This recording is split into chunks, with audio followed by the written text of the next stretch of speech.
mind control is one of the tools that they use.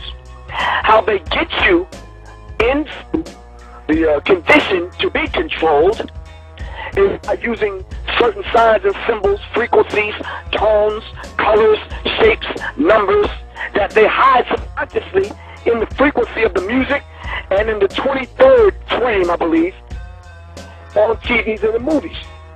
Look at the movie-going experience. We go in and we buy butter, popcorn, and Coke. You're actually buying cocaine and you're buying this chemical called popcorn. Why do I call it a chemical? That butter is not really butter. But when you put it on the popcorn and you put it in the microwave, it becomes a chemical that lulls your subconscious mind to sleep, inducing you and lulling you to sleep. So by the time you walk into a dark movie theater, you're already prepped. You're laying there, you're damn near dozing off. You're focusing in on a screen in the dark with the surround sound, and they're attacking your subconscious mind with frequencies and images. Go to The Arrivals on YouTube. The Arrivals. A-R-R-I-V-A-L-S.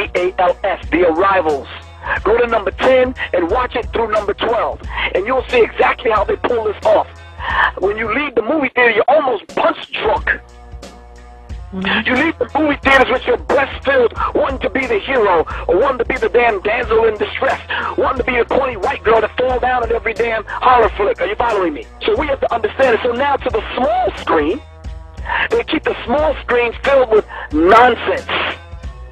Channel Zero, I wrote a song with Public Enemy. Channel Zero is what we call it, which actually amounts to absolutely nothing. I don't care if it's the daytime stories or the unreality shows or MTV Cribs, Pimp My Ride, or whatever. Absolutely nonsense. If you watch cable, don't do it, because one of the implementations is the box that everybody has to get for your cable TV. And that is one of the ways that they have found out that certain sound waves can control you. So there are sound waves. Oh, yeah. There are sound waves that come out of the cable box. Mm-hmm. So that comes out of your TV. That come out of your TV. They can tweak it. They can tweak it to where they can make you feel sad, they can make you feel glad. You know how people have those super harmonious CDs they pop in everything and they feel good? Yeah. Oh. It's the exact same thing. Exact same thing. And it's very simple, it's very cheap, it works. And you pay a monthly premium for it. You see, global corporations not only fund and develop large technological and military projects here and abroad, they also own the consumer industry and production, as well as all of the important media. By owning the vast majority of what we hear and see on a daily basis, we have been manipulated on a mass scale as to regards to what we believe and desire, both socially and politically. Edward Bernays, the nephew of world-famous psychoanalyst Sigmund Freud, would study group dynamics and become the father of public relations. He authored the book Propaganda in 1928. In it, he described how to intelligently and consciously manipulate the habits and opinions of the masses within a democratic society. He went on to state that those who harness this unseen mechanism of society constitute an invisible government and are the true ruling power. It is they who pull the wires which control the public mind, who harness old social forces and contrive new ways to bind and guide the world. The average American is distracted, mindless, worried about minuscule things, celebrities, as if it was their own family members. And this is by design, because the powers that be, who own the media, know how our brains work. They know scientifically how the human mind functions. They know about sociology, and they are using the media, and have used the media for decades now, to entertain people with issues that don't really matter.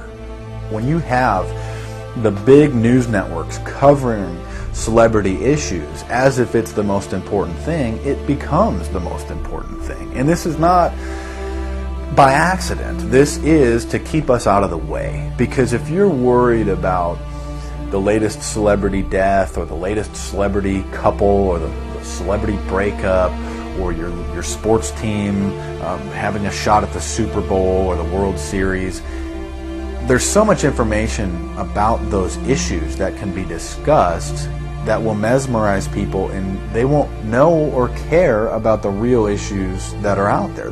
Well, I think this is just one more piece of evidence of the degree to which the media, supposedly the watchdogs, has become the gatekeeper of the system. Mainstream media are, first of all, nearly all of them corporations, nearly all of them now publicly held, part of the whole Wall Street financial system that they're supposed to report about objectively, but they can't. They, right now, in October of 2009, they are celebrating the recovery of the biggest banks in New York and saying that the recession is over. Of course, there are a few problems, like foreclosures are going on, unemployment is rising. All of this is affecting the American people, but it's not affecting the financial elite who also control the media. Bernays successfully identified the invisible empire which controlled the minds of men. So as the populace is mesmerized and hypnotized by powerful behind-the-scenes forces, as they are distracted by the latest celebrity scandal, the newest cell phone, and their favorite sports team, this network disguises itself, remaining in the shadows.